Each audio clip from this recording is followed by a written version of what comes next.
When should I use manual CPC? You don't have to if you're getting the conversions and the performance or the profitability from smart bidding. Look, smart bidding is called smart bidding is because for a reason. The algorithm is getting powerful and stronger. It's like a terminator, right? You cannot beat it. Humans cannot beat it. As simple as that.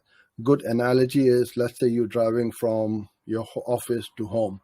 You know the route. Every day you travel, right? But then let's say you put on your Sat Nav in the car, and all of a sudden that Sat Nav is taking you from a different route, and you'll be screaming at the Sat Nav that this is not the way to go. But the Google Maps knows that there's an accident in front, or there's a road has been blocked or stopped and there's traffic jams. That's why it's taking a detour to take you. All you are looking at is your metrics, like how much speed you're traveling at, how much fuel you've got left in your car, and a couple of other metrics which are on your dashboard. The Google Maps is 10 steps ahead of you, my friend. You can't see what it can see. So smart bidding can see, which we can't see in manual bidding. That's what I'm going to say.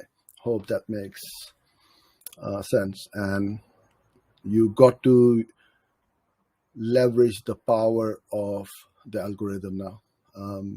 Let it go. We don't need to control it. We don't have any reason to control it. Oh, I just want to do exact match keywords. I don't like broad match and all that.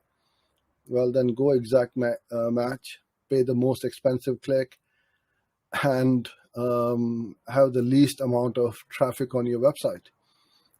But you try and experiment with all these stuff, you're going to improve your campaigns and increase your revenue for sure.